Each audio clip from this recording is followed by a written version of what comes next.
Hello guys and welcome to Let's Play Air Tycoon Online 2. Today I'm going to be talking about how I feel like stopovers changed the game because I really love stopover routes, as you could probably tell. Um, yeah, if we look at my passenger routes and go on to my normal Monopoly routes, you can see there's just pages and pages of routes, and they're literally all stopover. You'll never see this stopover symbol over here go away. Literally every single long range route I have is a stopover. There's not a single one that isn't. Like, my routes outnumber my planes almost 2-1 now. So yeah, though my recent adventures into cargo have not been helping that too much. Um, but anyways, why do I love stopover routes so much? Well, when they first came out, I already knew they'd be overpowered from the first time I used them, because I realized that they effectively half the size of your aircraft, which the value of that really seriously cannot be understated. And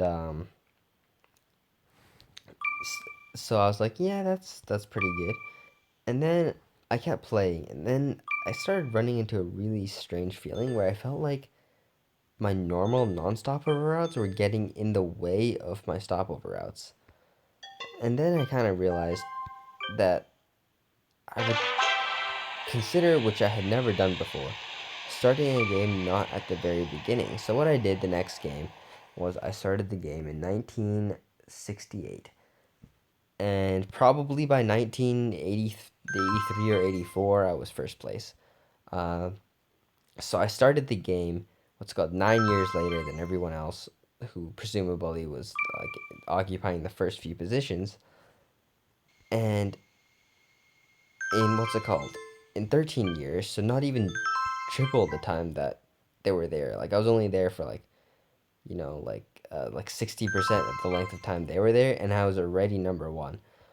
Which is really surprising, considering this game is pretty much based on logarithmic growth, or not logarithmic, exponential growth, um, meaning the more value you have, the faster your value should grow if your company is run properly. And given that I managed to catch up, I was like, oh shit, there's something really wrong. And then I realized that pretty much no matter what now, I can't convince myself to start a game at the beginning, because I simply don't like to play the beginning part of a game. It's no longer fun or interesting to me. And when I did like have to start a game, I found it really frustrating if I had to start from the beginning. And the main reason for that is I knew that if I started the game at the beginning, I would end up with all these routes which weren't stopover routes. Like the DC-8 comes out in 19 I can't remember, 1964 or 1965. And then, you'll hit level 5 and you can no longer spam your short range routes because you don't have enough slot requests. So then you start spamming long range routes, and then you so quickly run out of like you very quickly start not running out, but taking many routes with freaking DCAs or whatever.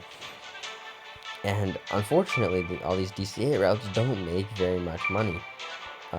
Like, they make good money, but you quickly run out of the routes which do make money, because you need a decent what's it called, business and tour on each one of the cities when you're using DC-8s directly with no stopover. And because they take a decent amount, you quickly run out, and you still want to make routes because you still got money left. And you keep making routes, and then these routes don't make as much money as fast as they do before. And when you combine that with things like factors like taxes and, I don't know, just the general feeling of a big company which slows down, which is kind of frustrating. Um, like, for some reason, the bigger a company gets, the less effect each route seems to have. Uh, Really, I guess it is mostly just due to taxes just coming down like a freaking hammer on increasing your profit, but as well as the way the investment expenses scale in this game, and personnel expenses, it seems to scale really harshly with the size of your company. Um, while the quality of routes you're making starts to decrease, and then the rate that your value increases is also decreased, and yeah, it doesn't feel great at all. But that never happens in a stopover route world because all your airplanes are always full all the time. Like, if we sort my routes by occupancy, if we go to Monopoly and sort by occupancy, oh, this is in cargo, shoot. Monopoly routes sort by occupancy.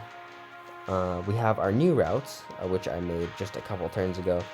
Like, I can guarantee you this was made last turn, or, yeah, like, exactly, it was made exactly last turn. Once we get past those, look at it, the lowest occupancy route I have is this 747 Paris to Kagoshima route with 1.52 pricing. This is the lowest occupancy route I have. I understand it's an uptake right now, but we're still in economic crisis, so those two things roughly but not quite cancel each other out. Yeah, like, basically when we get this far down and I'm at 99% occupancy, so all these Lucian 62Ms, literally every single one of them is 100% occupancy, and 'd say about 90% of them stay at 100% occupancy basically through anything. And like, look at this, almost so many of them are new routes, which shows how fast I've been adding new routes because these planes are so cheap. You can just keep buying them and keep using them. It's a really fun way to pass the time in the summer, actually, especially if you're like me and you don't like going outside or being social or doing anything like that which would involve, slightly having a life. But anyways, like, look, they're always full. Like, I made this route in the middle of a severe economic crisis and it became full after 2 turns. Like, this is the power of stopovers. I love stopovers. So, yeah, basically, I now start the game later and still end up in first. Like, I can't tell you how much faster I'm increasing in value than Royal Aero, but he has probably almost $300,000 and $350,000 worth of airports just making in profit, so I have to make that difference in airplanes, which is really, really fucking difficult. You have to make so many airplanes. So yeah, I'm gonna see what happens if I really cut down my investment expense and see how that affects me in the long term. I'm pretty sure the difference won't be too big because all my routes are Monopoly, and I basically understand everything about this game's routes, except for the investment expense. I have no idea how name value affects anything in this game. I would like to look in the code and see if it has any effect at all, really, which is really what I aim to see. Hopefully, these things don't actually have an effect unless you're running competition routes. But I never plan on running competition routes. There's just no motivation for me to do so when I have so many stopover Monopoly routes. So yeah, anyways, that's just interesting things I noticed while playing this game. So yeah, I hope you guys enjoyed this episode. I know I didn't make very many routes in this episode, I'm just kind of talking. But, making stopover routes is becoming a slight challenge, actually, with the sheer number of routes I already have. The number of routes I can still find, which are untaken, seems to be small enough so that I'm having a severe amount of difficulty doing it. Of course, there's routes I'd consider taking, but I still feel like they're too small. Like this route I'm looking at right now, for example, but I guess I can do Osaka, and that's not too bad. So yeah, like, this is the kind of stopover that I've made. This one's on the small side. One of the smaller stopovers I've ever made. If you use the torn business numbers to decide. But yeah, anyways, this is just the kind of stopover routes which I make, and they're kind of becoming more difficult to find now, which is why I'm just relaxing and talking. But anyways, I hope you guys enjoyed this episode, and now I'm actually out.